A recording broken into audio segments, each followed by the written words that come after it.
would be proud of. But he also lived under a dark cloud. He had untreated mental illness. Ron was diagnosed with major depression and psychotic disorder. I could see something changing in him ever so slightly when he was about 16 years old, but I thought, it's teenage angst, it's teenage confusion. But by the time he was 19, I knew he had depression. And then he attempted suicide for the first time when he was 23. You see, Ron never saw himself with a mental illness, so he would never accept or seek help. He would tell me, this is how God made me, and I'm looking forward to being with God. Ron missed out on so much of life because of his illness.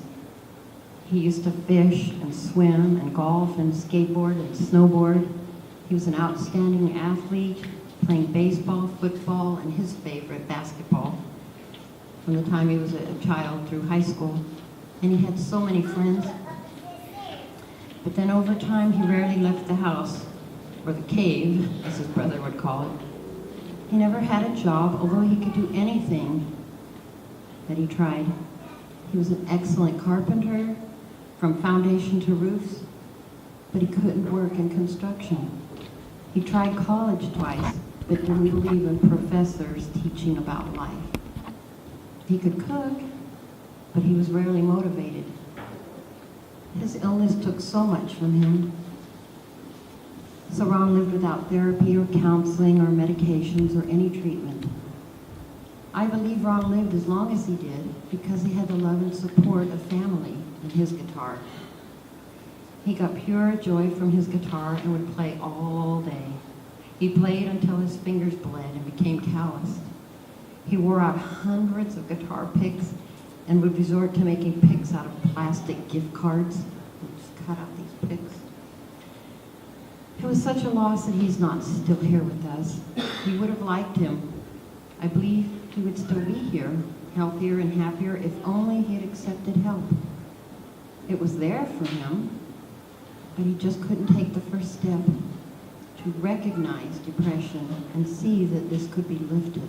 It could lift this cloud. He was also very intelligent and a seeker of knowledge, as one of his brothers said so perfectly. Ron loved God, his family, his music, and to seek the higher truth, the meaning of life. These are the things that kept him going, and these are the things that made him happy. And now these memories are what make me happy. I only found his poetry and guitar recordings after he died. He never told me he was recording. He never told me he was writing poetry. But I believe he left these things for me to find and share. So I've chosen 3 short poems I feel may give you an understanding of his views on life and the world. The first one's called Knocking on Doors.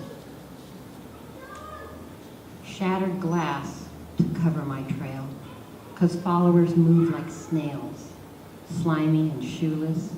They need to feel the world between their toes, too afraid to steal away their souls.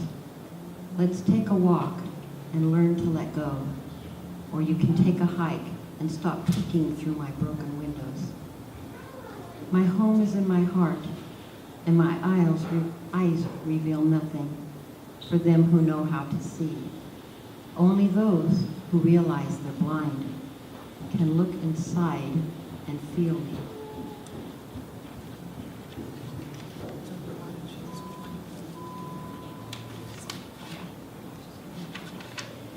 This is called Never Remember. Even the stars fall from the skies sometime, but that shouldn't stop me from trying to fly. You wonder why my wings are black? But don't call me a dirty bird.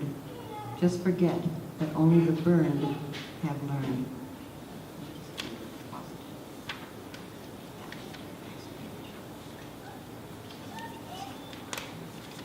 So of course, we're heartbroken that he's gone, and we ask ourselves, what did we say or not say? What did we do or not do?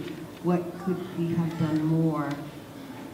What was going through his mind? Why did this happen? he had what he needed, but he couldn't take that first step.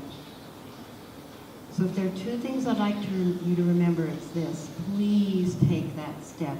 Talk to someone, pick up a brochure, call someone, ask for help. And the second thing is to say that you are not alone.